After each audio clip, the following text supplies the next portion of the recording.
If you are above the age of 18 and have ever dated or downloaded a dating app, I'm sure you can relate to this presentation at least a little bit. And I feel like it affects me personally. So I am presenting on why Bumble should bring dating back to real life. A brief introduction.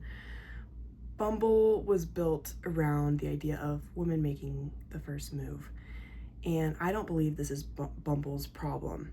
I think that it's focusing on a feature instead of focusing on cultivating in-person, authentic connections. A quote from CNBC claims that 45% of Gen Z singles say they are tired of dating apps. I know I'm tired of dating apps. I know the conversation in my friend group and just out and about, I know that people are tired of dating apps. I know that some people enjoy them and appreciate the perks of being able to connect to other people, but ultimately I think that should be in person. And we are swipe fatigued. It was fun at first. It was fun to see all these different people and be able to be liked. And it was a bit of an ego feed, but now we are all craving in-person interactions more and more. Why Bumble was originally super successful. It was founded in 2014. It enabled women to make the first move, which was very empowering because typically we were waiting for men to make the first move on these apps, which isn't always successful. Its focus is on safety and empowerment, and it's an alternative to Hinge and Tinder, which if you've downloaded Bumble, you might have also downloaded Hinge and Tinder. Current issues are mainly dating app fatigue, endless swiping, being ghosted after texting for a day or whatever, burnout, reduced satisfaction, more searching, so when you do connect with someone, it's less meaningful. And I included a couple screenshots of what my Bumble looks like right now, and it just feels like an advertisement for their premium subscription. It makes using the app not enjoyable because I feel like I'm just being advertised to, and I think there's opportunity to use these different, like the profile and the liked you feature or the people feature or the discover feature even, for more in-person interaction. Users are craving real connections like I've been speaking about. We're shifting away from apps. Gen Z are increasingly seeking face-to-face interactions. After COVID, after the pandemic, we got comfortable, but now we are craving something different.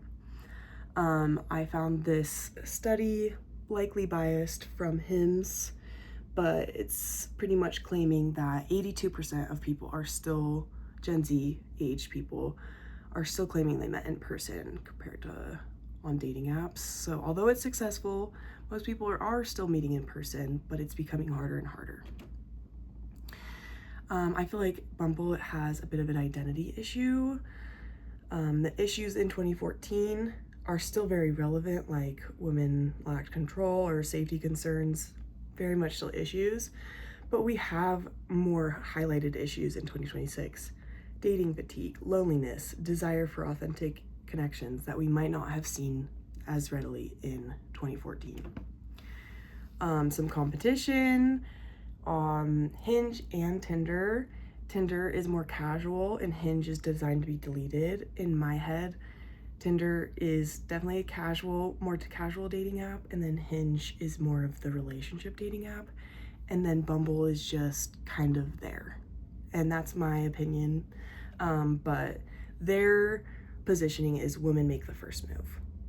And that's great, but to be honest, that's maybe not what I'm craving right now, is making the first move. In 2022, Bumble brought back Bumble IRL, which I think was a campaign before COVID that they brought back after COVID. But I was doing research online and couldn't find anything really after 2022. And some things I noticed was there were limited locations. Of course, it's in like the biggest cities, and that's great, but there's singles everywhere. involving more community experiences, more singles events. I was finding a lot of Bumble BFF and stuff like that, but not dating events. Rebrand strategy. Their current brand is Women Make the First Move. My pitch is helping people create meaningful connections online and offline because we're sick of being online. Bumble in real life expansion, kind of jumping off what they have already kind of built the foundation for.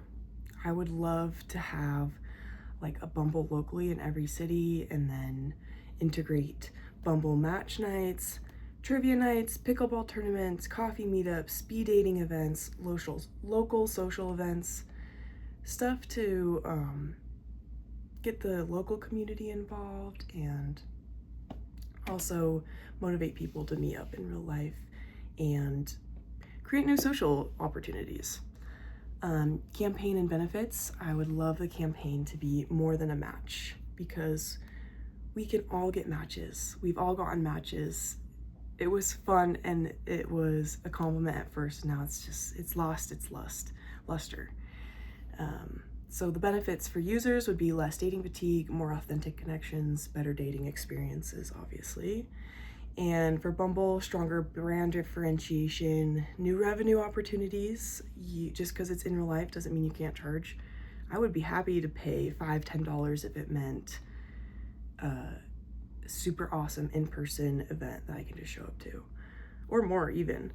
Greater user engagement and clearer brand identity. My conclusion is people aren't looking for more matches. They're looking for genuine connections. And I think there's a huge opportunity for Bumble to reposition themselves and focus more on in-person interactions rather than a feature on an app. And here is my works cited. Thank you so much for watching.